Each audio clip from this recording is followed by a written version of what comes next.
listening to Truth or Dare to Share by Ambitiously Intuitive.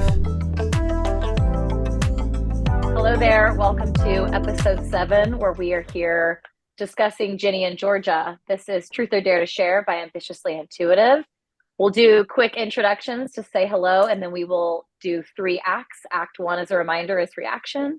Act 2 is a question round. And then Act 3, we do some self-introspection and pose the question, truth or dare, wondering whether or not we're going to share truth, or are we going to dare ourselves to do something different after interacting with the story and these characters. And this is an interesting one. I'm excited to have this conversation. But first, I'll go ahead and let everybody introduce themselves. Raquel, why don't you kick it off?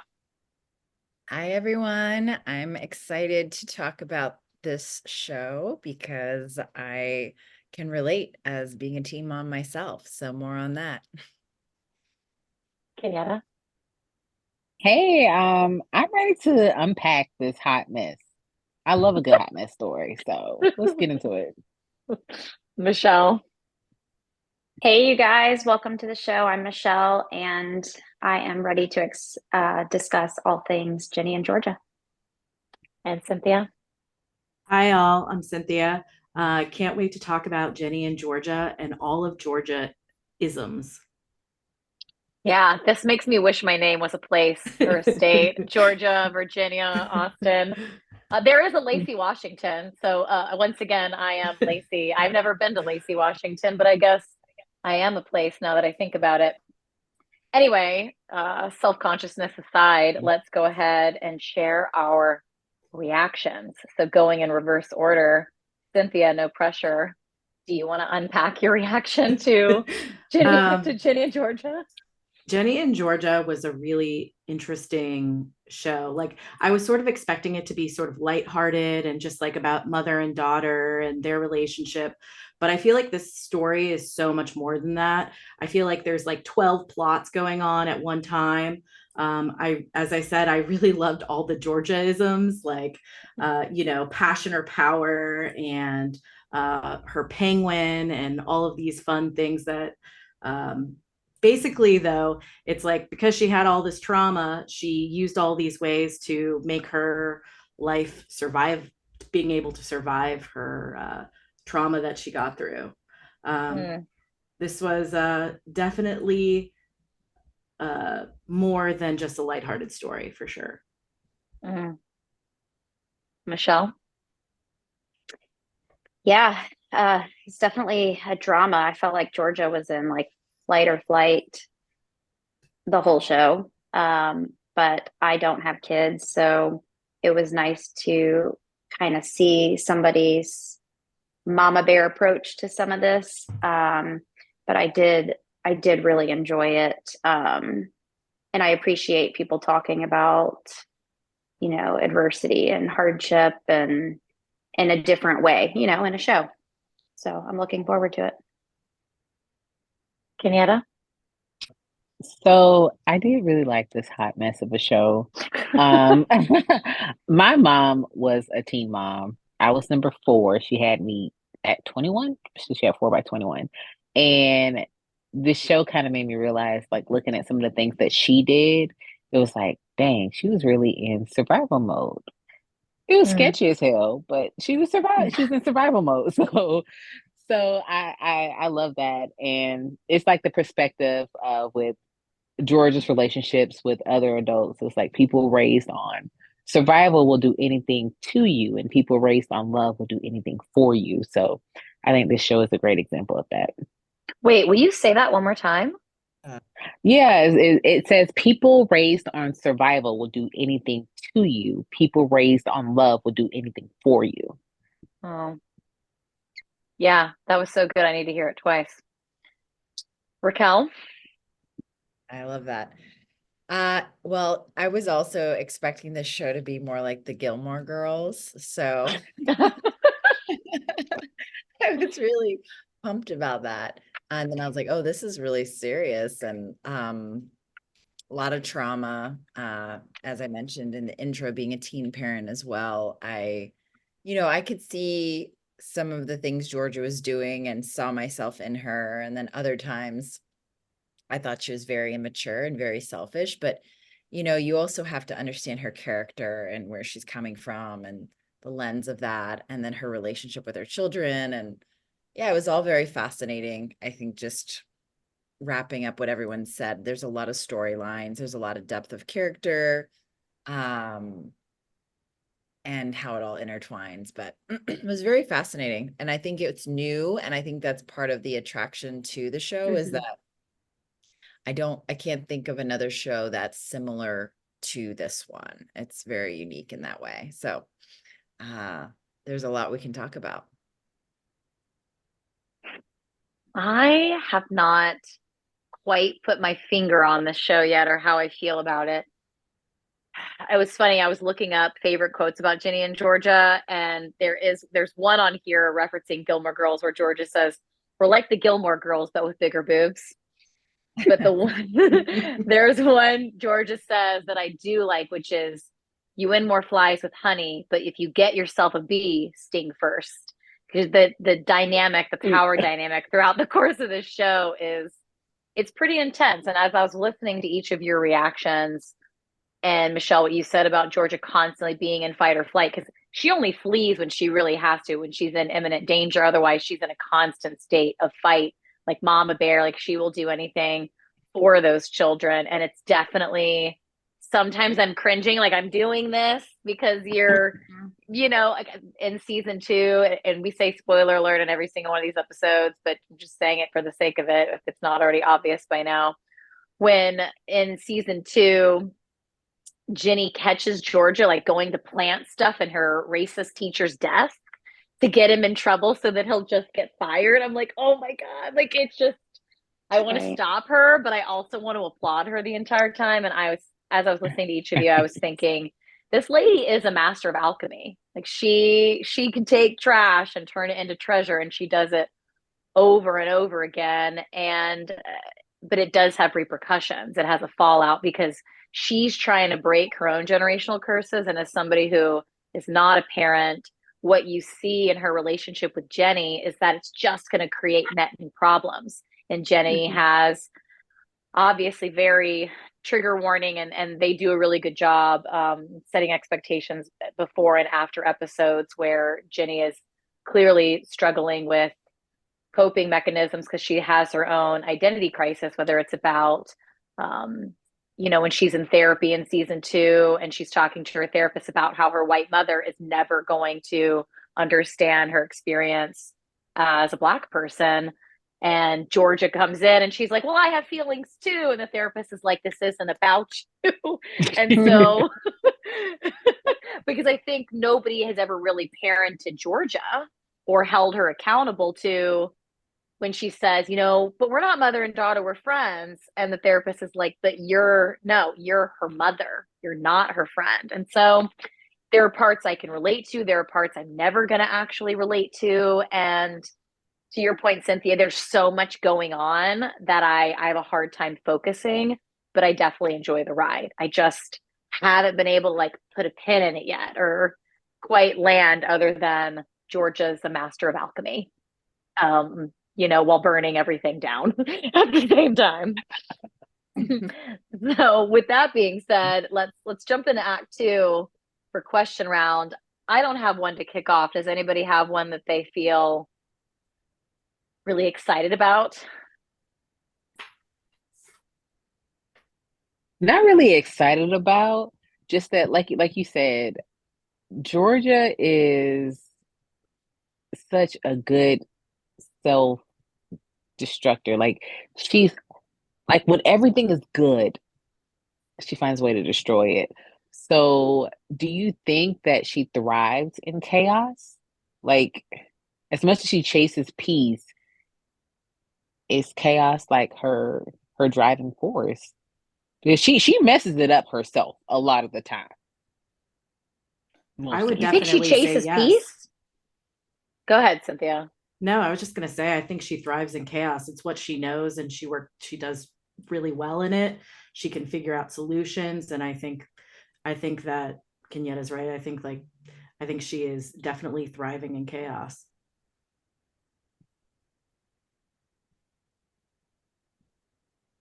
I do think she enjoys the chaos. It's hard, going back to Michelle's point around fight or flight, that's what she's accustomed to. And we tend to recreate, even if chaos is not in our best interest, we tend to recreate what we're accustomed to. And that's why I wonder, is she chasing peace, or is she chasing status, or what people perceive to be correct in terms of societal expectations?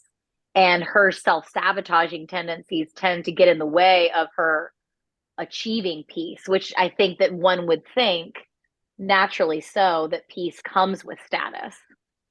I don't 'Cause think there's Georgia knows peace.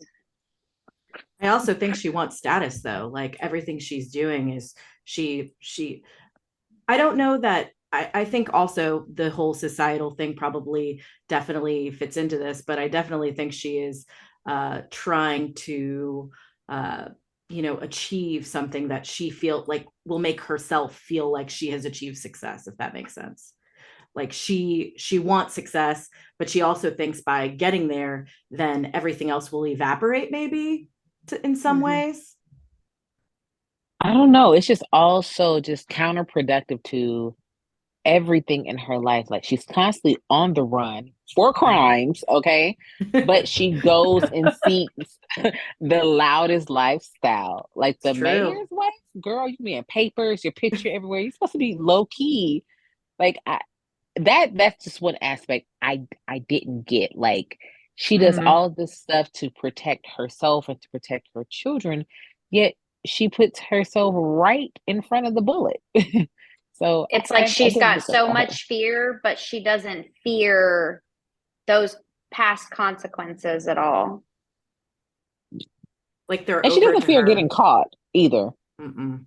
No, I don't think so. I feel like she thinks she reinvented herself though by giving herself the name Georgia, right? So she feels disconnected from who she was, I think, as she's like moving through her Do you life. remember her first name? I can't Her original remember. name? Mary, like Marianne or something. Mary. Mary. Oh, it was Yeah. Mary. I'm pretty sure it was Mary. She leans a lot on pretty privilege too. That was Oh like yeah, a constant theme of absolutely. hers. I also, to go to like, since we're talking about this too, is like, I was thinking about this. Her daughter, Jenny, is trying to be as different from her as possible. And like, what do you guys think about that? I think it's really interesting because in some aspects, she like admires her mother, but then in others, she's like, I want to be completely different than her. My thought process to that is Ginny really resents her mother for being dishonest, because she calls her out. When I was rewatching this, I only rewatched season 2, and I know some of the folks chatting right now rewatched season 1, but Ginny holds and harbors a lot of guilt for George's dishonesty. And so I think that it stems from Ginny prioritizing integrity above all. But Georgia didn't have the luxury of choosing integrity because she was choosing survival. And so I get her. I think she has to reject Georgia's tendencies, one, because Ginny, on top of all the other struggles, has to navigate. Georgia's never going to understand what it's like to be a child of mixed race, and that her mother doesn't see her. She doesn't feel. Everybody wants to be seen, heard, and understood, and she doesn't feel that from Georgia. And she doesn't think Georgia has model behavior when it comes to being honest or operating with integrity. But she also, to your point, Cynthia, has her on a pedestal because, to your point, Kenyatta, Georgia did have the luxury of, what did you call it? Pretty privilege? Is that what it is? It is what it is, yes. Yeah, absolutely, she did. But Ginny's pretty upset. I mean, she's got a hot dad too. I want to pause and appreciate that actor and that man. And Zion is a really great name. Whoever also chose the name for that character. Every time he comes on screen, I'm like, he's the one. Why? Nathan Mitchell, that's his name, Okay. the actor's name. That's her penguin, right? She says that's her penguin. So she says it's her person. Well, I was talking, Cynthia, was it you and I who were talking about this when we were prepping for this call? I get a little frustrated that's not who, at least right now, she ends up with, because he knows her. He knows her darkness, like where she came from. And the more that I think about it, the more saying Mayor Paul, I can't say that with a straight face. And that Georgia wants to be a mayoress, the mayoress of Whalesbury. These made up This goes to towns. status, though. It goes to status. Yeah. Well, then she gets to erase that old version of her. Like she can't be with somebody from her past because then she would have to acknowledge that version of her. And Zion is also so great with Austin. Yeah, she's self-sabotaging. I say she's self-sabotaging just because she's not with Zion. That's where I stand. I'll pause. But Georgia, talking about this, my daughter's nickname, I call my daughter Ginny. So it's always like when y'all say Ginny, I'm like, But there was a point in the show where they revealed that Zion's parents wanted Ginny, and Georgia denied Ginny the opportunity to have stability. And I don't know if it was just because she was so young, because she was like, what, 14, 15 when she had Ginny? 15. 15. But it's like, if you knew, I don't know, you were on the run in these abusive relationships, why wouldn't you give your child the best chance possible? I think also her excuse. Yeah, go ahead. I was just going to say, just the love relationship. Like it was the one person who loved her. Her excuse in the show is that she thought that they were going to ask for full custody, or that essentially she was going to lose Ginny.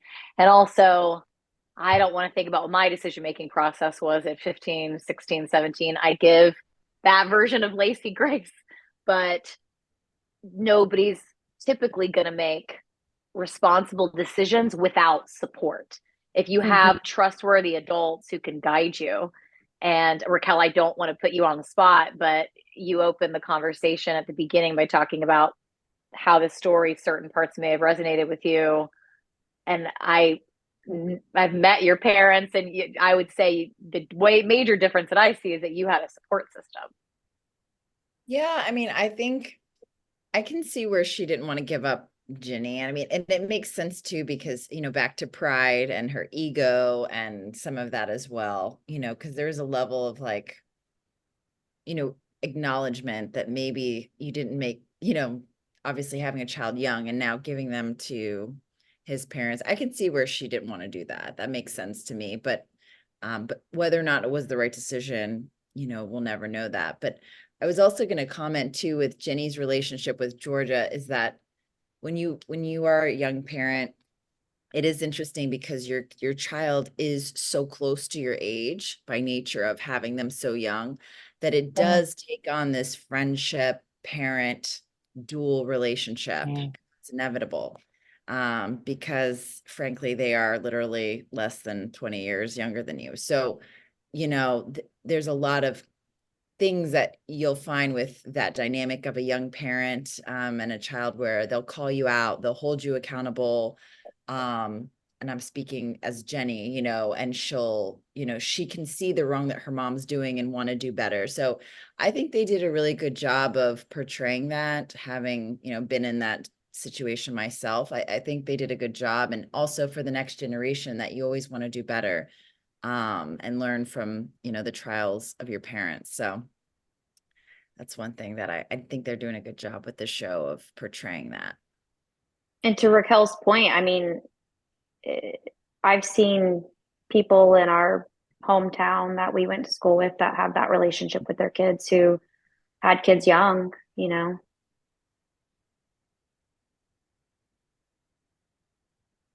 So much to reflect on. Any other questions come to mind? I don't have questions, but I do want to point out, I really love Austin and Georgia's relationship.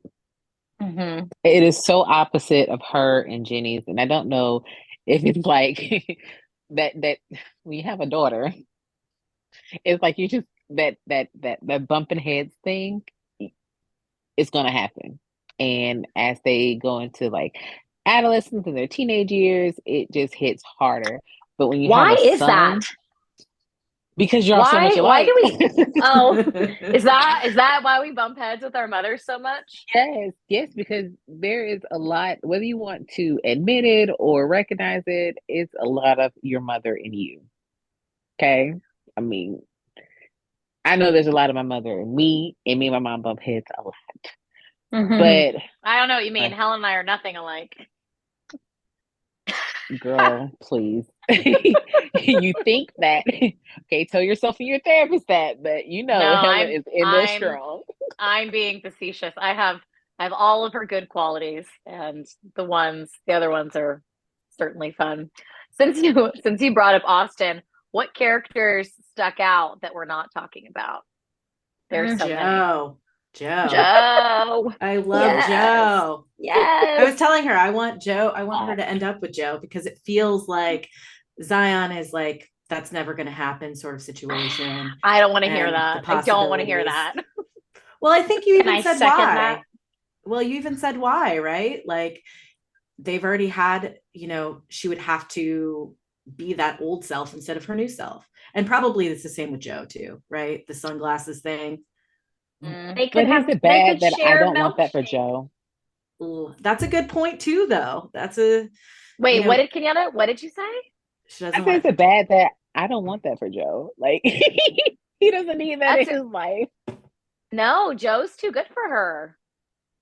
I mean, He is. God, I hate to Joe say that, is the but man. Joe is the man we all deserve.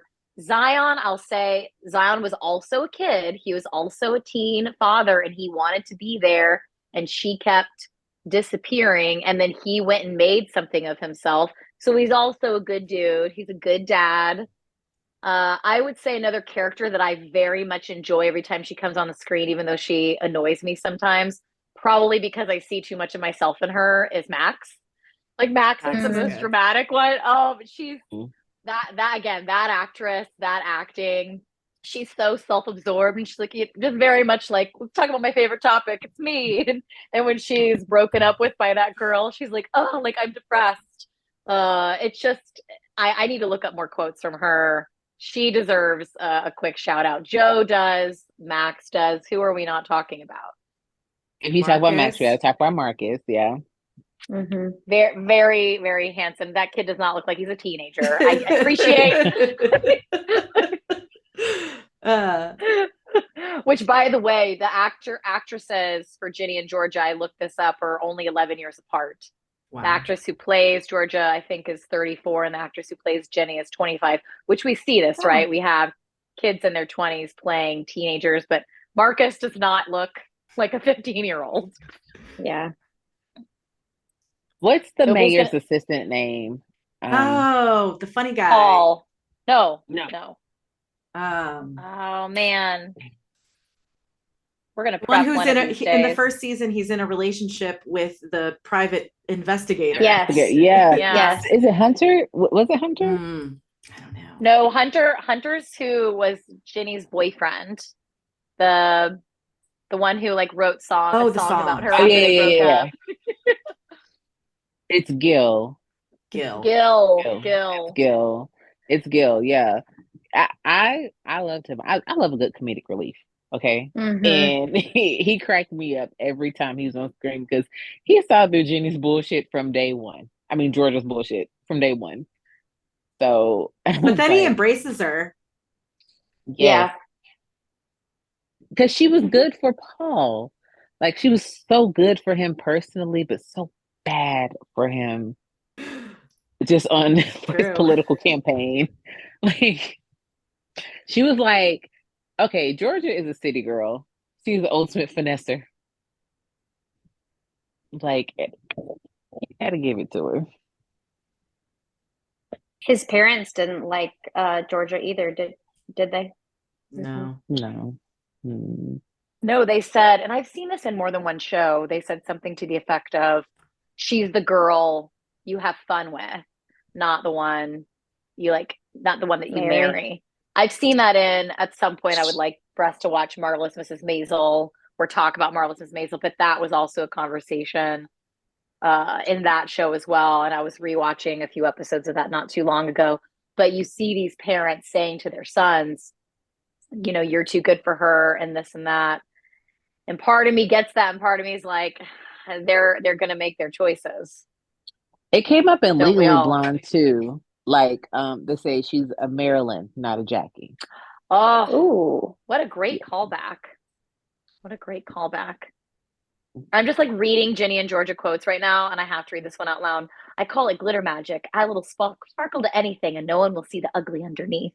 Like, it's just whoever's writing the show, like, really hats off to them. I'm trying to find better Cynthia's Max open one-liners. line. Yeah, You the said- passion or power. Yeah, and I thought about it last recording when we were talking about waiting to exhale. I mixed up the quote from Ginny and Georgia, and I said it then. But passion and power, when Georgia's explaining sex to Jenny, she uses that quote. Yeah, otherwise you're just getting screwed. Mhm. Mm. Wow, that's deep. That's like in the opening, the first It like is. 5 minutes. And she says, my mom didn't wait till I was 15. I was 7. So it was pretty deep. There were so many deep moments. Yeah. No pun intended. God. And then there was also when Marcus, I wrote this down, Marcus was wearing a Wednesday shirt, and in the same scene, Georgia is wearing a pink dress from Mean When Girls. Stacey wore pink. Mm, mm. I get it. This is shifting gears a little bit. I get inspiration from ChatGPT with some of these questions, and I'll probably continue to do so. But one of them was going back to this conversation around Ginny getting really frustrated at the secrets that Georgia holds on to, and it's what's the impact that you've seen secrets have on relationships? And that's something that I don't have an answer for right now, but it stuck out with me. It also said to ask which character from Ginny and Georgia would you trust with your own secrets and why? Maybe Jenny. You trust I Ginny? think- Ginny told her 16-year-old boyfriend that her mother committed murder. Yeah, Ginny but I is feel off. like that. But I feel like that was only because she was trying to process it and like know what to do about it. I don't think she was doing it with intention of telling a secret, right? I think it was more about her deciding if it was okay or not. If I'm on Georgia's good side, the only reason I tell Georgia, it would be, do I have a secret of Georgia's? Because like, then I feel like Georgia could keep a secret, but you have to have one in exchange with her. Yeah. Otherwise, Yeah, she she would would- use it as Blackmail. capital. I'm Yeah. picking Yeah. Joe. Joe would be my secret keeper. This episode should have just been called Joe. Joe is really the best. I mean, he's ideal. I would say I'm gonna go Mayor Paul because he held it Really? down. He held it down for Georgia. Yeah, with the That's fair. He gun. does. Well, He does. Mayor Paul, Oh. if he's in love with you, whenever she tells him at the end of season 2, and she doesn't tell him everything, but she tells him almost everything, and he's like, I have to leave. And the next day, this is at the very end of season 2, it's right before they get married. And I look forward to seeing like how the hell does Georgia get out of trouble this time? Because she's gonna get out of trouble. You can't leave season 2 and go into season 3. Like, are we gonna go through season 3 if we're going through court and going through litigation? Like, what is that gonna be? She's gotta get out of it somehow. But he showed up and he had his lawyer. He threatened Gil in front of her and was like, if you want to see my stepson or talk to my wife, you have to go through me. And I'm like laying in bed this whole time, like sitting up, like clapping for Mayor Paul. But she didn't tell him all of her secrets. She told him most of her secrets. I don't think she really discloses all of her secrets with anyone, even Zion. She told Ginny everything, I think. When they're sitting in the car and she finally, because up until that point, Ginny had been making all of these passive aggressive comments. And I can't think of an example of one, which kills me because I've just rewatched this in the last 24 to 48 hours. But she would say certain things like allude to poison or allude to death or call her Mary. She'd be like, yeah, we're just one big happy family. Georgia, Austin, Ginny, Paul, and Mary. And then like Paul looks over and he's like, who's Mary? But I And think they're sitting in the they only car. know that, but they only know that because her sister came. That was in the first season. Oh yeah, and They Austin's only know that. dad. Yeah. Oh yeah. And Austin's dad. I forgot about Austin's dad, the crazy Mhm. one. Mhm. Gil. That's Is when his name Paul Gil? sees the gun, and yeah. Because that's what she's really afraid of, right? Is that in season 1 or season 2? I don't remember. But she's afraid of him can't remember. coming back. He does come back in season 2 because Austin had been writing his dad letters, and Jenny was Georgia sending. had been and then she sent all of them, and she's like, you didn't put the return address on there, did you? And she did, and then he shows up because he got out of jail. Oh, it's just so much. It's worse So than a much soap opera. drama. Right. And him going to jail for shit that Georgia did. Oh yeah. Yeah. Yeah, I mean, there's a lot. And again, back to your point, Cynthia, there's so many like side or subplots. Like Cynthia's husband is dying, Marcus is depressed, Max like won't talk to anybody because she's upset that Marcus and Ginny were having this relationship. It's a lot, and I don't know who to give my attention to except for Joe and Zion. You better also think that the little backstory with the horse named Milkshake. Do y'all think that was a little Yes. cheesy? Oh, you I thought it it was was nice? cheesy but cute. But they I was wouldn't like- even be in Wellsbury without Milkshake. And then, of course, Milkshake was who took her to the altar. And I did love the baby blue dress. She looked like I Cinderella. remember that. It's in the Yeah. wedding. She's wearing like a cloak. She lost the venue. She thought Paul was going to leave her. And Milkshake picks her up. She's like, "Where'd you get a horse and carriage from?" And she's like, Oh, "You that's know, right. you have friends in high places, Georgia Miller. People in this town really do like you." It was And because she- of Joe, right? Yes, Yeah. it was Joe's horse. Joe that she came met. in again. Yeah, and Joe had a hard time even going into the reception. He's sitting out there with Marcus, and he's like, "I know I'm not going in. Why are you not going in?" And they're both just sitting out there dealing with what the women in they love, what's going on in their lives. Do men really go through that? Is that just on TV, or is that something that actually happens? I think it's real. Is it? Is I it? think parts Okay. of it. Yeah. I know we don't have one here to speak on behalf of them, but if somebody finds out that answer or wants to write in, I'm not sure. I don't know. I mean, we kind of see it all the time. If you think about it, like think how many men who have just reached down and picked up another man's full responsibilities and took them on as their own because they love that woman that much. Mhm. Yeah. Like I know a Pause and woman who like appreciation of men. Good men. They're out right. there. Clap, clap, bravo. Clap, clap, bravo. Do you want to do a cheer for them, Kenyatta? Our team is dynamite. Oh my god. Good men are dynamite. They're number one. We'll do it later. We don't have to do it right now. It's a basketball cheer for anybody who wasn't a cheerleader at Pine Forest High School. Oh my lord.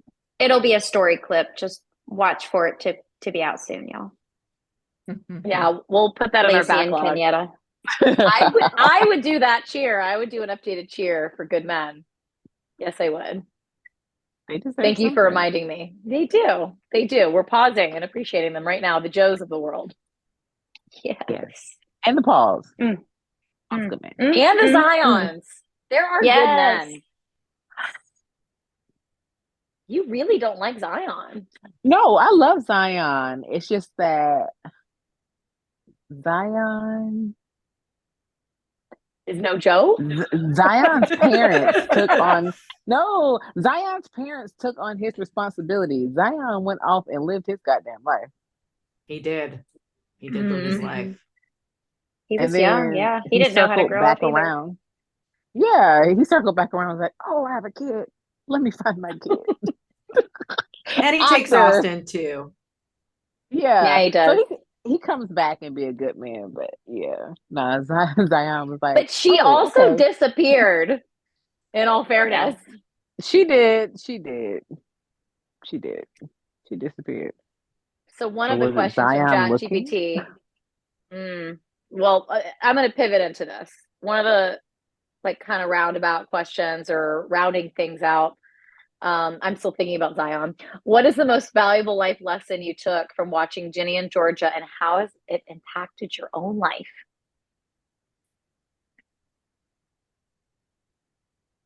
Mine's probably when Ginny goes to therapy and the importance of not bottling things up. It was almost a reminder of why you have to have a place to go to, an outlet to talk things through. And also, I couldn't remember what Ginny's response was in the second time around when Georgia came with her. And I spoke about this earlier. And Georgia's like, well, I have feelings too. And the therapist had to remind her, like, this isn't about you, it's about Jenny. And that Georgia was willing to listen. So I would say, going back to this phrase of being the need that everybody just wants to be seen, heard, and understood. And I thought that was represented really well when Jenny finally came clean to the self-harm that she was embarking in. And that actress deserves some Emmys, did a really phenomenal job showcasing the pain that somebody goes through whenever they're dealing with something alone. And so I thought that how they handled that in the story was pretty impressive. I guess I would take away I think Georgia had to do whatever it takes to survive, right? And mainly in the beginning, it was for her children. And but also, and like how we were talking about status and all of this stuff, but I also think that she had her own aspirations too, and how important that is, to not only just be a mother, but also to be able to be your own person. So that's what I took away from that. Pretty.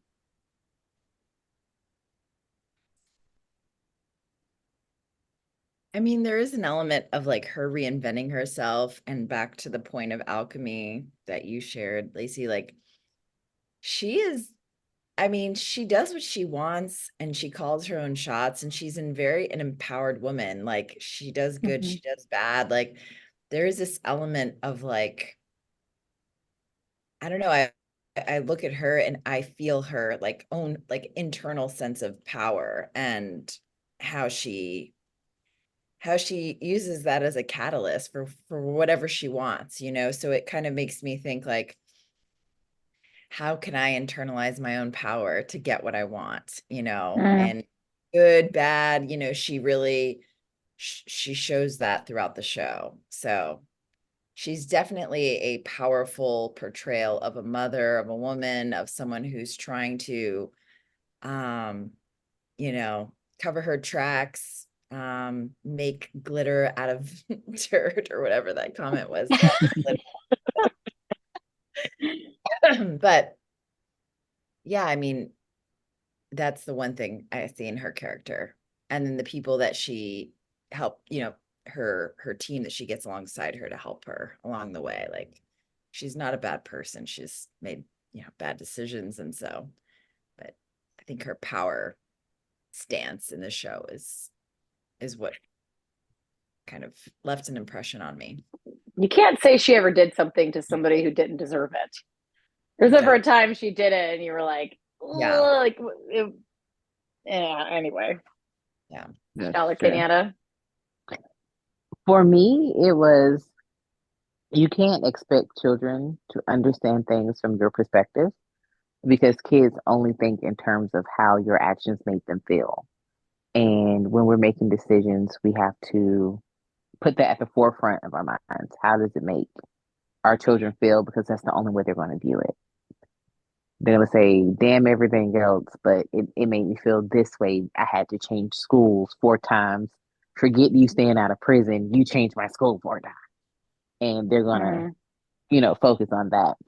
Another thing is that I had my daughter before my 21st birthday, and she's a preteen now. And sometimes she's come to me with her problems, and my first reaction is a Georgia reaction. It's like, oh, she's just jealous, or what kind of revenge can you get? And I have to stop myself. I can't even say that out loud. I have to stop myself and give her like a grown up answer. Because sometimes it's just easier to revert back to that level of immaturity, especially when you're close in age with your children. It's like, well, when I was in school, if a girl talks shit, you talk shit back or tell her that, I don't know, tell her her outfit's ugly. She's just jealous. Like it's that. Like I hate that. That's like the first thing that comes to mind. I'm just like, well, words never hurt anybody. Cuss that bitch out. Like That was back when if you wanted to talk shit to somebody, you just say it to their face. right. And it's like,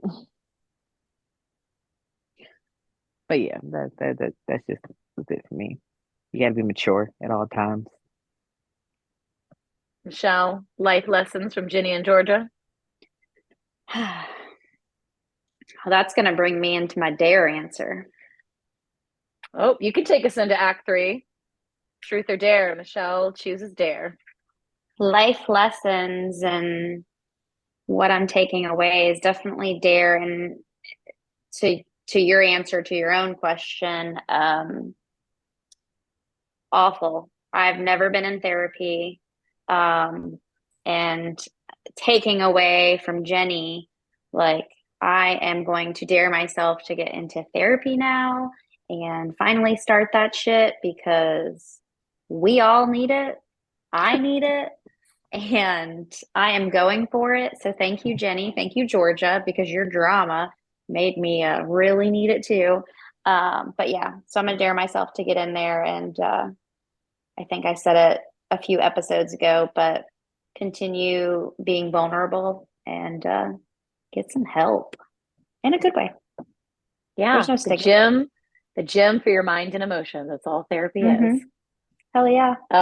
Going in reverse order, Kenyatta, you choosing truth or dare this time around? I'm gonna choose dare, and I'm gonna dare myself to stop running from problems, inconveniences. Just face it head on and be transparent about everything. Because the rate in which Ginny exerted energy to keep up them lies, it was exhausting. Like through a TV screen, it was exhausting, and it's exhausting in real life when you don't face your stuff head on. So, yep, that's my dare. Stop running. Don't run from nothing. We're gonna handle this right here, right now. High five. Rico. Well, I love how this show, coupled with the conversations, really adds this really nice element because I took the show and then some of the things Kenyatta said about like how children, see it through their perspective. And I'm thinking, I am going to dare myself to talk to my son, who I had very young, and kind of see if there's anything, anything that he felt or, growing up with me, kind of navigating my young adulthood with him and trying to be the best parent I could be, still young, like see what comes from that conversation. Maybe there's some stuff that he harbors, like resentment or frustration or, guys I was dating at the time when he was so young, just I've never actually had a like pointed conversation with him about growing up with a teen parent and what that was like for him. So our conversation in the show really sparked that thought, and that's going to be my dare. Oh, I love that. Yeah. That's awesome. Cynthia? I guess mine is sort of a prayer. Well,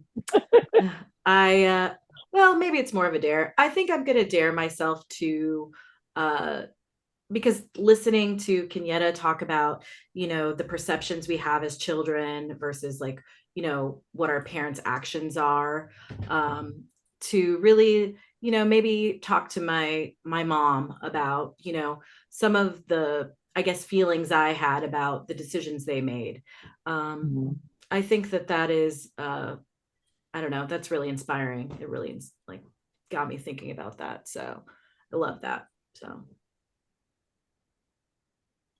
I've been listening to each of you go, and I was back and forth, and then I can't remember at what point I decided today was going to be probably a truth as I was rewatching this in the last 24 to 48 hours. And this is reflecting on what I just heard about going to therapy, making sure you're not of fight or flight. Georgia does like to flee. She like anytime something big happens, she wants to literally run away from her problems in a new physical location. And it's interesting how, Raquel, you're talking about having a conversation with your son, while Cynthia having a conversation with your mom. The more that I think about it, the part that stuck with me the most and the truth that I'm going to share that felt parallel to Georgia's is there's this point when Gil was talking to her at the end of season 2, and he's like, I know who you are. Paul doesn't know who you are. And he's being verbally abusive to her and is making her feel like she was still that 15-year-old, or she's still that 15-year-old who grew up in a trailer. And I think that the truth I want to share is like sometimes I still have to integrate past versions of myself that it's not letting people pull you back down. And sometimes inadvertently, like with people can be condescending, whether they mean to or not. Past versions of each of us were doing the best that they could with the information, the resources they had at their disposal. And I think that Georgia could show herself more compassion. I think that she takes it and turns it to empowerment, but she tells Ginny at one point that vulnerability is a weakness. And there's this beautiful moment where she says, actually, I think vulnerability is your superpower. And so my truth is that I was reminded about the importance of compassion and not letting other people pull you back down, even when you remember maybe I never, embarked in those types of crimes that Georgia did. And I get that that's a lot to carry, but she's holding some heavy shit and she's doing the best that she can. And I think that's all any of us can do. So we'll have to stay tuned for season 3. Anybody else have any closing thoughts before we wrap up? Okay. Thanks for sharing. Well, may we all have the intellectual capacity of Ginny and the self-empowerment of Georgia. And I guess we'll see, how the hell does she get out of jail? And will Mayor Paul come to save her? And does she end up with Joe or Zion? Or is there another romantic character we have not been introduced yet? If it's Georgia, we know it probably is true. So with that being said, that is a wrap of episode 7. As per usual, comment, give us feedback. Is there a show, particularly with a female lead, but there are good guys out there, regardless of who it is? Give us any feedback if there's something that we should watch, read, or interact with. And like, comment, follow, share. Thanks for being here. See you next time. You're listening to Truth or Dare to Share by Ambitiously Intuitive.